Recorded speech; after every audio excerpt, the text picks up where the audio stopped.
வணக்கம் மக்களே, நம்ம இப்போ என்ன பார்க்க போகிறோன்னா ஜிஎஸ்டியில் இருக்க ஆர்சிஎம்னா என்னன்னு பார்க்க போகிறோம். இது டுட்டோரியல் வீடியோவில் இதை முழுசாக பாருங்கள். உங்களுக்கு ஆர்சிஎம் பற்றி உள்ள கிளாரிஃபிகேஷன் எல்லாம் கிளியர் ஆகிரும். இதில் என்ன பார்க்க போகிறோன்னா ஆர்சிஎம்னா என்ன, அது எப்படி அப்ளை ஆகுது, இது யார் யாருக்கெல்லாம் அப்ளை ஆகுங்கிறத பார்க்க போகிறோம். வாங்க வீடியோக்குள்ளே போகலாம்.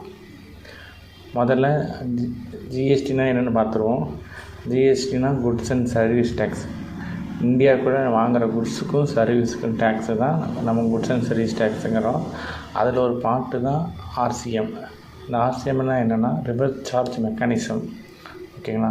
இப்போ ரிவர்ஸ் சார்ஜ் மெக்கானிசம் அது என்ன, ஏது, அது எப்படி அப்ளை ஆகும், யாருக்கெல்லாம் அப்ளை ஆகும், அது என்ன ரேட்டு டேக்ஸில் இருக்குது அப்படிங்கிறது பார்க்க போகிறோம்.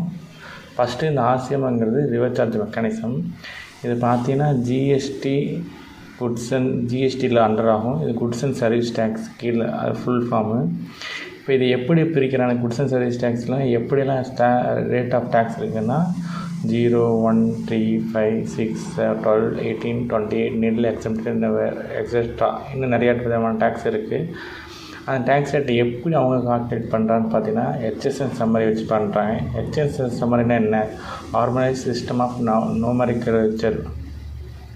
அப்படி ஒவ்வொரு சர்வீஸுக்கும், ஒவ்வொரு டேக்ஸுக்கும், ஒவ்வொரு குட்ஸுக்கும் ஒரு பர்சன்டேஜ் ஆஃப் டேக்ஸாக கால்குலேட் பண்ணுறாங்க. அதுக்கு இந்த ஹெச்எஸ்என் சம்மரி யூஸ் பண்ணுவோம். இந்த ஹெச்எஸ்என் சம்மரி பார்த்தா குட்ஸுக்கு தனியாக இருக்கும், சர்வீஸுக்கும் தனியாக இருக்கும். இந்த ஹெச்எஸ்என் சம்மரி வச்சு தான் இவங்க என்ன பண்ணுறாங்கன்னா பர்சன்டேஜ் ஆஃப் டேக்ஸை கால்குலேட் பண்ணுறாங்க. 0, 1, 3, 5, 6, 12, 18, 20 நெல் எக்ஸாம்பிள்லாம் பிரிக்கிறது எதை வச்சு பிரிக்கிறாங்கன்னா இந்த ஹெச்எஸ்என் சம்மரி வச்சா பிரிக்கிறாங்க. இதுதான் ஜிஎஸ்டியோட மெயின் கான்செப்ட். புரிஞ்சுங்களா? ஃபஸ்ட்டு நம்ம ஆர்சிஎம்னா என்னென்னு பார்க்க போகிறோம். ஆர்சிஎம் எது கீழே இருக்குன்னா GST goods and service tax கீழே இருக்குது. குட்ஸ் அண்ட் சர்வீஸில் என்ன விதமான டேக்ஸ் ரேட் இருக்குதுன்னு பார்க்குறோம். ஸ்லாப் ரேட்டு 0, 1, 3 இருக்குது. அது எப்படி பிரிக்கிறான்னு பார்த்தீங்கன்னா ஹெச்எஸ்என் வச்சு பிரிக்கிறாங்க. இந்த ஹெச்எஸ்என் சம்மரி எப்படி இருக்குன்னா குட்ஸுக்கும் தனியாக இருக்கும், சர்வீஸுக்கும் தனியாக இருக்கும். இவ்வளோ தான் இந்த ஃபஸ்ட்டு பார்ட்டில் நான் பார்க்க போகிறது. ஜிஎஸ்டின்னு என்னென்ன பார்த்துருவோம், அந்த ஜிஎஸ்டி ரேட்லாம் எப்படி பிரிக்கிறாங்க, எதுக்கெல்லாம் எப்படி வரும்னு பார்த்துட்டோம். ரெண்டாவது பார்ட்டு நம்ம ஆர்சிஎம் எப்படி அப்ளை ஆகுதுன்னு பார்ப்போம். இப்போ நம்ம ஒரு பிஸ்னஸை ரிஜிஸ்டர் பண்ணி ஜிஎஸ்டி ஆக்டிவேட்டில் இருக்குதுன்னு வச்சுக்கோங்களேன். இப்போ நம்ம ஜிஎஸ்டி பிஸ்னஸை ரிஜிஸ்டர் பண்ணிட்டோம், அதோட ஜிஎஸ்டி நம்பரை நாங்கள் கொடுத்துருக்கோம்.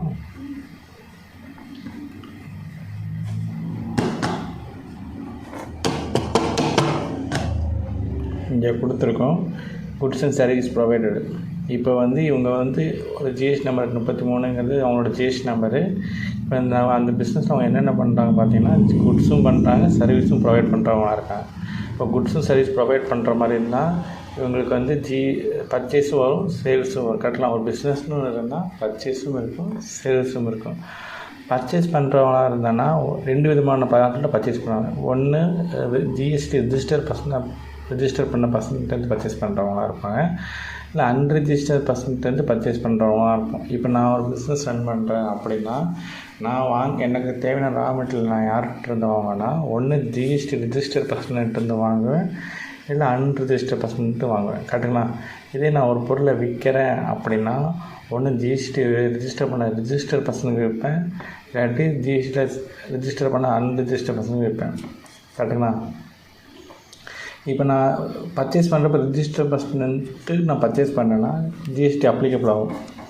கரெக்டுங்களா? ஜிஎஸ்டி அப்ளிகபிள், ஏன்னா அவன் ஆல்ரெடி ஜிஎஸ்டி ஆக்டில் ரிஜிஸ்டர் பண்ணி பிஸ்னஸ் பண்ணிகிட்ருக்காங்க. அவன் விற்கிற ஒவ்வொரு பொருளுக்கும் ஜிஎஸ்டி அப்ளிகபிள் ஆகும். அது 0வாக இருந்தாலும் 12 ரேட் ஆஃப் 12, 18, 28 இருந்தாலும் அது ஜிஎஸ்டி அப்ளிகபிள் ஆகும், ஜிஎஸ்டி அண்டர்குள்ளே வந்துடும். அப்படின்னு பட்சத்தில் நான் ஜிஎஸ்டி ரிஜிஸ்ட்ரேஷன் பண்ண ஒரு பார்ட்டிகிட்டேருந்து நான் ஜிஎஸ்டி பொருளை சர்வீஸோ பொருளோ நான் வாங்குறப்ப ஜிஎஸ்டி அப்ளிகபிள் ஆகிடும். கட்டலாம். அதுதான் நான் இங்கே கொடுத்துருக்குது. புரிஞ்சுங்களா? அதே ஆக்டிவிட்டியை நான் ஜிஎஸ்டி ரிஜிஸ்டர் பண்ணாத பார்ட்டிகிட்டேருந்து நான் வாங்குறப்ப அங்கே ஜிஎஸ்டி அப்ளிகபிள் ஆகாது. ஏன்னா நான் ரிஜிஸ்டர் பண்ணியிருக்கேன், பில் ரைஸ் பண்ண போகிற அவர்கிட்ட ஜிஎஸ்டி நம்பர் இல்லாத பட்சத்தில் அவர் ஜிஎஸ்டி கலெக்ட் பண்ண முடியாது. அவர்கிட்ட ஜிஎஸ்டி அப்ளிகபிள் வராது. ஸோ அதனால் என்ன பண்ணோன்னா அவருக்கு ஜிஎஸ்டி அப்ளிகபிள் ஆகாது. ஜிஎஸ்டி நம்பருக்கு ஜிஎஸ்டி பில் ரைஸ் பண்ணால் அந்த அமௌண்ட்டை கலெக்ட் பண்ணி கவர்மெண்ட்டுக்கு பே பண்ணணும். அதுதான் GST goods and service tax. இதே நான் ரிஜிஸ்டர் பர்சன்ட்டை வாங்கினேன்னா அவர் கலெக்ட் பண்ணி கவர்மெண்ட்டு பே பண்ணிடுவார். இது அன்ரிஜிஸ்டர்ட் பர்சன் நான் பர்ச்சேஸ் பண்ணேன்னா அவனால் ஜிஎஸ்டி கலெக்ட் பண்ண முடியாது, அவனால் கவர்மெண்ட்டுக்கு பே பண்ண முடியாது. ஏன்னா அவன்கிட்ட ஜிஎஸ்டி நம்பரே இல்லை. ஸோ அதனால் அது பண்ண முடியாது.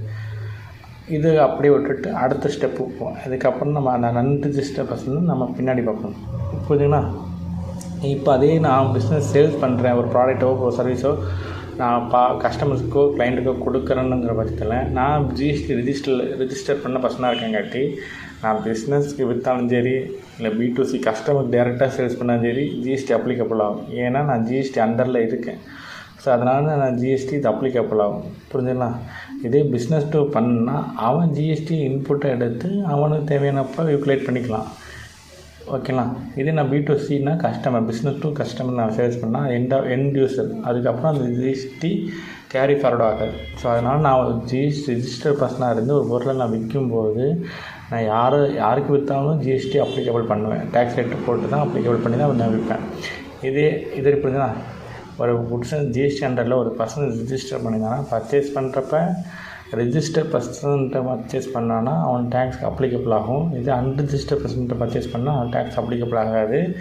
இதே ரிஜிஸ்டர் பர்சன் ஒரு ப்ராடக்ட்டோ சர்வீஸோ விற்கிறப்ப யாருக்கு விற்றாலும் B2Bயாக இருந்தாலும் B2Cயாக இருந்தாலும் ஜிஎஸ்டி அப்ளிகபிள் ஆகும். இதுதான் ஜிஎஸ்டியோட மெயின் கான்செப்ட். இப்போ நம்ம பர்ச்சேஸில் அன்ரிஜிஸ்டர் பர்சன்ட்டை பர்ச்சேஸ் பண்ணதுக்கு நம்ம பார்க்கலாம். கரெக்டாக இங்கே வரப்போம் என்னென்னா இதே நான் பர்ச்சேஸ் பண்ணுறப்ப ஜிஎஸ்டி ரிஜிஸ்டர் பர்சன்ட்டை வாங்கியிருந்தேன்னா ஜிஎஸ்டி பே பண்ணி தான் நான் வாங்குவேன். கரெக்டுங்களா? இதே அன்ரிஜிஸ்டர் பர்சன்ட்டை வாங்குறப்ப நான் ஜிஎஸ்டி பே பண்ண முடியாது. ஏன்னா அவன்கிட்ட ஜிஎஸ்டி நம்பரில் நான் பில் ரைஸ் பண்ணுறப்ப ஜிஎஸ்டி ஆட் பண்ண போகிறதில்ல. அப்படிப்பட்ட ப்ராடக்ட்டுக்கும் அப்படிப்பட்ட சர்வீஸுக்கும் தான் நம்ம ஆர்சிஎம் பே பண்ணுவோம்.